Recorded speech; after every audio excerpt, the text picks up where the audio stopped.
माननीय राजसाहेब ठाकरेंचं आगमन झालेलं आहे।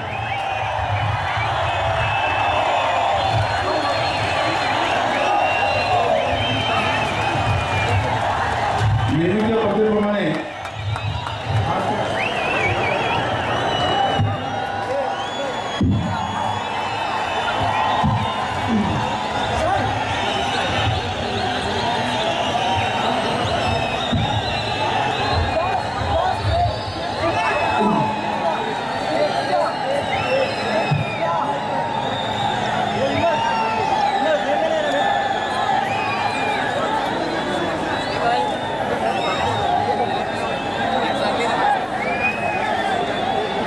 जमलेल्या माझ्या सर्व मराठी बांधवांनो, भगिनींनो आणि मातांनो,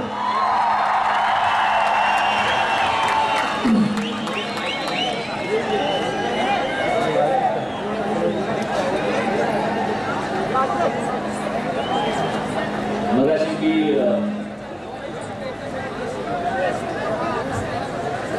गिरगाव चौपाटीच्या इथे मोर्चात सामील झालो।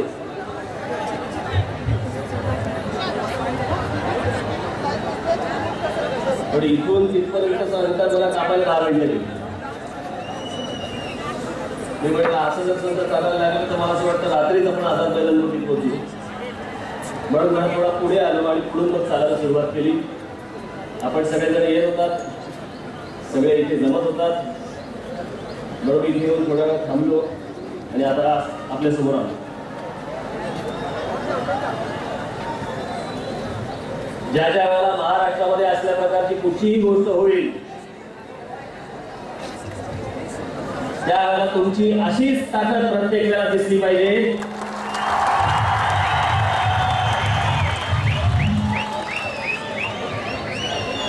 मग महाराष्ट्रातलं पोलीस खातं असेल, प्रसार माध्यम असतील किंवा अजून काही असेल, महाराष्ट्रातला मराठी माणूस असेल, याच्याकडे परत वाकडा डोळा करून बघायची कोणाची हिंमत होता का मध्ये एवढी ताकद प्रत्येक वेळेला दिसली पाहिजे।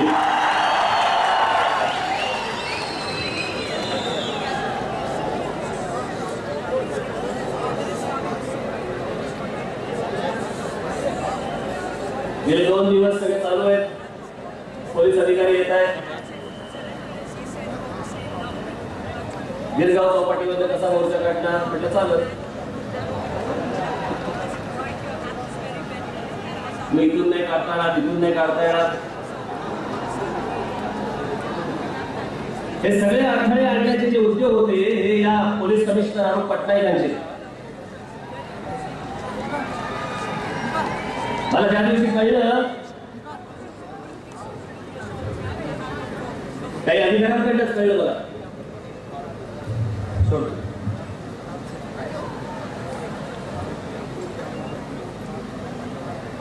ती गाडी अडवण्याची प्रयत्न होती, इतर काही गोष्टी होतील।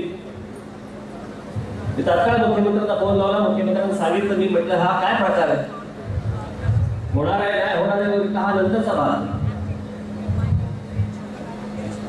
लोकशाही मार्गाने मोर्चाही काढायचा नाही का, निषेधही करायचा नाही का?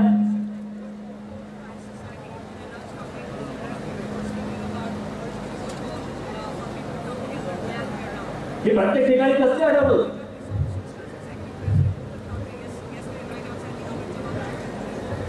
आपला मोर्चा शांततेमध्ये होणार हे त्याला सांगितलं होतं, तरी मोर्चाला परवानगी देत नाही। आणि त्या दिवशीच्या रझा अकादमीच्या मोर्चाला तुम्ही परवानगी देता? इथे त्या दिवशी जो प्रकार घडला सगळा त्याचा निषेध करण्यासाठी मोर्चा काढायचा, त्याला परवानगी देत नाही।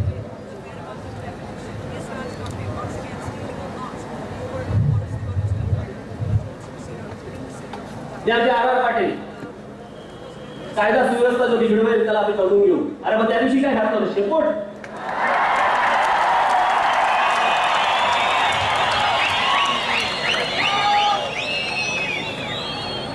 त्या दिवशी आमच्या बाळाला फोन करतात आणि सांगतात काय काय बाळा मी तरी काय करणार, मी काय दांडूबा घेऊन उभं राहायला पाहिजे होतं तिकडे।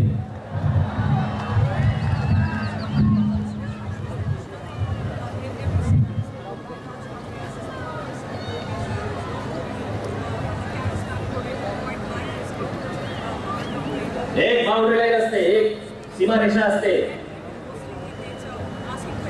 आम्ही कधी आजपर्यंत सीमारेषा ओलांडली कधी ओलांडणार पण नाही. पोलिसांवर हात नाही टाकायचा.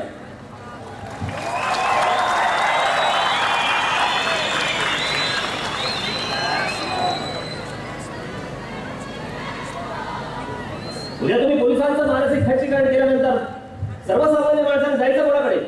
कुठे जायचं? उद्या पोलिस म्हणते बाबा आम्हाला लोक झंझट नको, तुम्हाला काय करायचं करा. हे असं काय राज्य चालतं? आणि हे पोलीस कमिशनर आणून पटताय की इथे जे गुन्हेगार पकडले होते त्या गुन्हेगारांना ज्याला पकडल्यानंतर तिथल्या डीसीपीला सांगा बास्टर्ड सोडून दे. गुन्हेगारांना सोडा सांगा तुम्ही.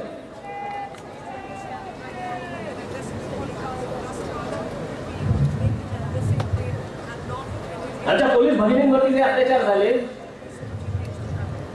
या तिथे आतमध्ये खेचून खेचून मारले त्यांना.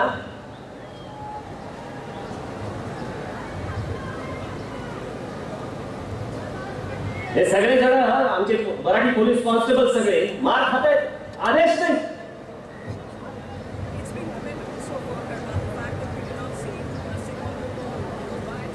बरं सगळं माहिती होतं अगोदर.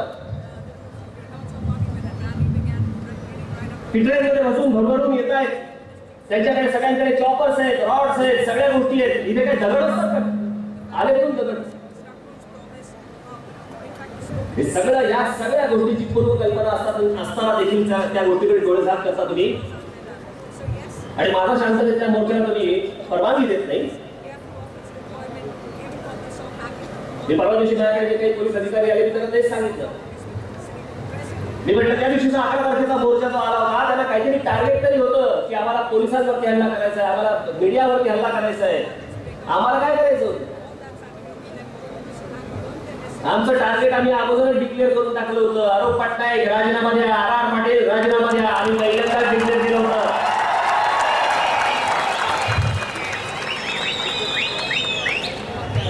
आम्ही काही इथे आज गाड्या फोडायला नाही आलोय किंवा जाळपोळ करायला नाही आलोय. करायची इच्छा पण नाही. कोण काही करू तर कोणाच्या करू? आमच्याच.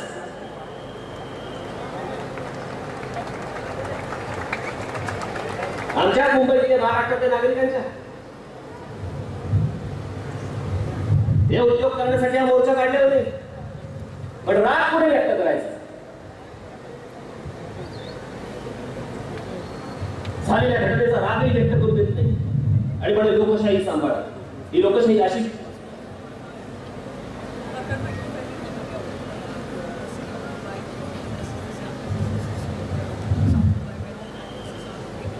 त्या रजा अकादमीच्या मोर्चाचा ट्रॅक रेकॉर्ड काढून बघा. काही वर्षांपूर्वी भिवंडीमध्ये देखील याच रजा अकादमीने तिथे मोर्चा काढला होता. हा भडवा आबू आदमी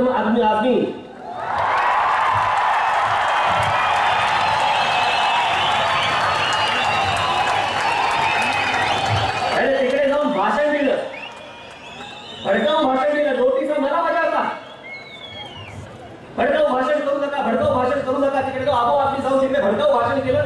2 कॉन्स्टेबल्सच्या डोक्यामध्ये त्यांनी दगड मारून खेचून त्याची गुप्तांग कापून जळत्या बसमध्ये फेकून दिलं. ते चाललं तुम्हाला? आणि मला मोर्चाला परवानगी देत नाही तुम्ही.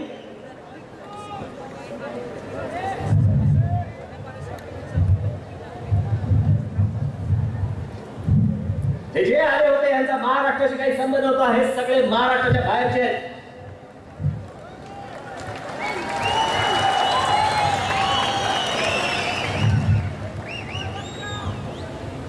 त्या दिवशीच्या सगळ्या घटना घडल्यानंतर हा पासपोर्ट सापडलाय बांगलादेशचा. या इथे सापडलाय.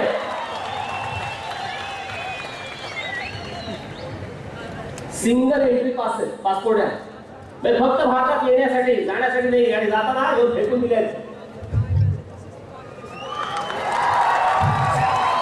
हे असले असंख्य लोक आज महाराष्ट्रामध्ये येत आहेत. यांची हे सगळ्यांचे अड्डे झालेले आहेत महाराष्ट्रामध्ये. मला एका नोटीचं उत्तर द्यावं. योगायोग कसला योगायोग?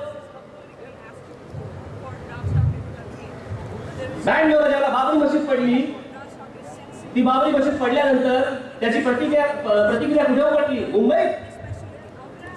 अख्ख्या देशभर कुठे प्रतिक्रिया उमटली नाही त्याची, मुंबईमध्ये उमटली.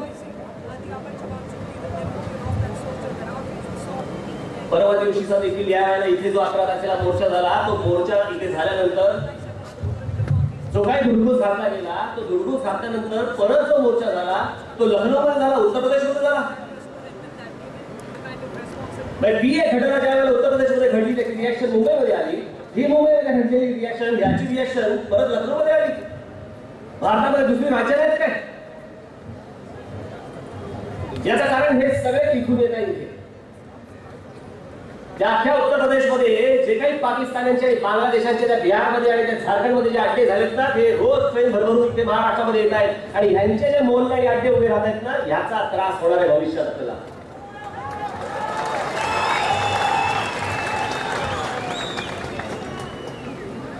नाही तर मला सांगावं, अबो अगदी 2-2 मतदारसंघाचं महाराष्ट्रात निवडून येतो. 2-2 मतदारसंघात महाराष्ट्रातल्या कुठच्या राज्यकर्त्यांनी, कुठच्याही नेत्याने महाराष्ट्रातल्या 2 मतदारसंघामध्ये निवडून यावं. हा 2 मतदारसंघात निवडून येतो. याचं कारण ते सगळे मतदारसंघामधले जेवढे लोक आहेत, हे सगळे बाहेरमधले लोक आहेत, ते याला मतदान करतात. त्या दिवशी पोलीस फायरिंग ते झालं, शेवटी करावं लागलं. ते करताना जो गेला त्याला अबो आदमी 1.5 लाख रुपये दिले. मग आमच्या पोलिसांना काय दिलं?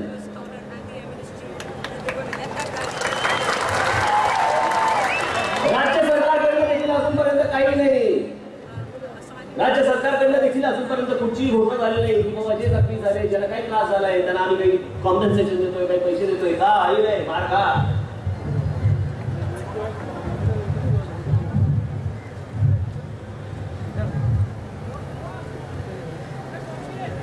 त्यावेळेला का नाही उठले आर पाटील? आम्हाला धमकवता, पण आम्हाला आता धमकूनचा उपयोग जायची वेळ आली.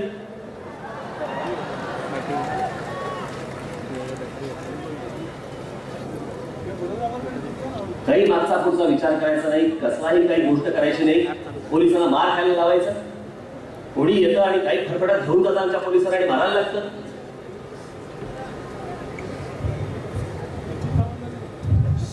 परवा दिवशीचा उत्तर प्रदेशमधला जो मोर्चा काय त्यांनी दंगा केला, तिकडे तोडफोड केली. सगळे जे उतरलेले देखील तिकडचे सगळे पाकिस्तानातले मुसलमान किंवा बांगलादेशातले मुसलमान सगळे रस्त्यावरती आले. काय केलं? गौतम बुद्धाच्या मूर्तीची विटंबना केली. सगळ्यांनी पाहिले, फोटो पाहिले, टेलिव्हिजनवर पाहिले. कुठे गेल्या मायावती? कुठे गेला तर रामदास आठवले? कुठे गेले ते रासोबाई? कुठे गेले प्रकाश आंबेडकर? का तोंड बंद का ठेवली आता तुम्ही? चला आंदोलन एकच घेऊन बसायचं, Indu bill, Indu bill, Indu bill, Indu bill. दुसरा काय धंदा काय?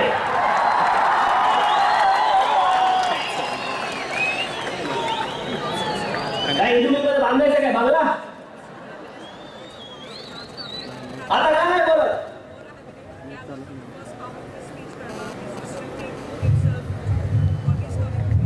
आता या गोष्टींबद्दल कोणी बोलणार? सकाळ शब्द करायला तयार नाही. घटना होऊन इतके दिवस झाले, याबद्दल कोणाचं रामदास आठवलेंचं स्टेटमेंट नाही, रासुगवईंचे तुमचे कोणते प्रकाश आंबेडकरांचं नाही, बाकी कोणाचं नाही, मायावतींचं नाही, कोणाचं काही नाही. इथे सगळे चिडीचोक.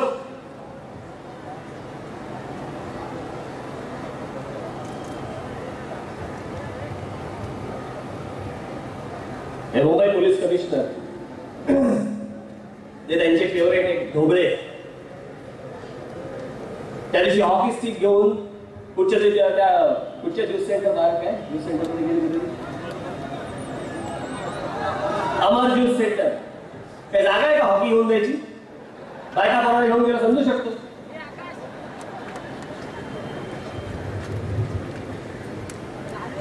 हॉकी घेऊन जातात आणि निर्दोष लोकांना तिकडे हॉकीने तुडवतात आणि सांगायचं काय वरणी तिथे ड्रग्ज सापडले, मग बंद काय केलं ते?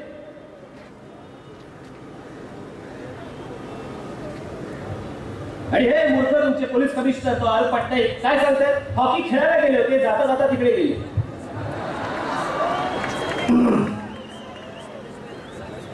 उद्या कोणतरी हनीमूनला गेला असेल,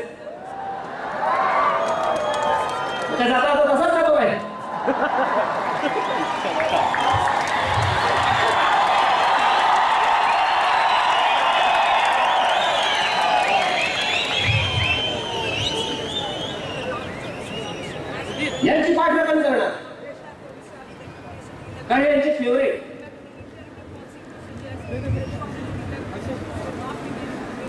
आणि इथे ज्याला पोलीस आदेशाची वाट पाहत होते, त्यावेळेला आमचेच पोलीस ज्याला अधिकारी ज्याला त्या आरोपीला पकडत होते, त्या गुन्हेगाराला पकडत होते, त्यांना तुम्ही बास्केट म्हणून शिव्या देता. पोलिसांचं मन म्हणजे खच्ची करता तुम्ही.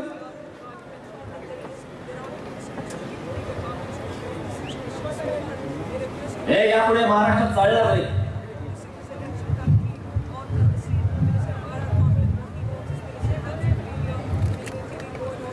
मी आर पाटील, अरूप पटनाईक, मला फक्त यांना एवढंच सांगायचं या गोष्टीचं, थोडीशी जर लाज उरली असेल ना, थोडीशी, तर स्वतःहून राजीनामा देऊन मोकळे व्हा. थोडीशी जर लाज उरली असेल. गेल्या 2 दिवसापासून काही वर्तमानपत्रात सुरू झालं होतं. राज ठाकरे यांची महाराष्ट्र नवनिर्माण सेना आता हिंदुत्वाकडे.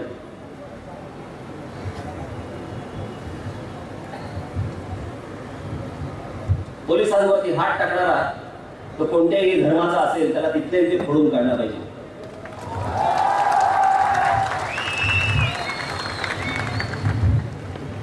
माझ्या आमदारावरती ज्याला फोडून काढायचे आदेश दिले, हर्षवर्धन जाधव आलेत का? त्या हर्षवर्धनला ज्यावेळेला फोडून काढला, त्याला आदेश दिले, त्याशिवाय फोडून काढला का? पण ज्यावेळेला मी सभा घेतली त्यावेळेला मी त्या सभेमध्ये देखील हेच सांगितलं होतं की हर्षवर्धन काही झालं ते पोलिसांवरती हात नाही उगारायचा, त्यांच्यावरती हात नाही उगारायचा. हा तुमच्या धर्माबिंबाचा विषय नाहीये. जे पोलीस अधिकारी, जे कॉन्स्टेबल होते, ज्या माझ्या भगिनी होत्या, महिला, ते माझे सगळे मराठी बांधव होते, माझ्या सगळ्या मराठी भगिनी होत्या. त्यांच्यासाठी मी आज रस्त्यावर इथे आलोय.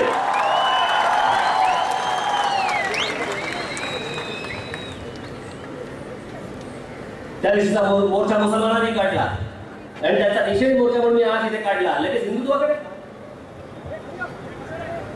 मला फक्त या राज ठाकरेला फक्त एकच धर्म समजतो आणि तो धर्म आहे महाराष्ट्र धर्म. तो धर्म सोडून दुसरा धर्म समजत नाही मला. या महाराष्ट्र धर्माच्या आडवं कोणी यायचं नाही, याच्या वाट्याला कोणी जायचं नाही. आणि हा आजचा जो मोर्चा आहे, हा मोर्चा फक्त सर्व पोलिसांचं मनधैर्य फक्त वाढवण्यासाठी, त्यांना पाठिंबा देण्यासाठी, त्याचबरोबर हे आपले प्रसार माध्यम इथे सगळे आहेत, यांच्या ज्यांच्या गाड्या फोडल्या, त्या सगळ्या काय जाळल्या, त्या फोटोग्राफर्सला मारले, त्या सगळ्यांना पाठिंबा देण्यासाठीचा हा मोर्चा आपण इथे काढलेला आहे.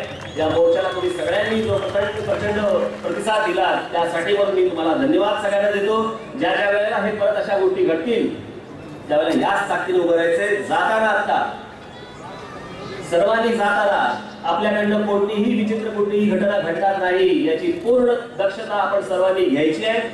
नीट व्यवस्थित जिथून आला तिथे शांतपणे आपापल्या गाडीबद्दल परतायचं आहे.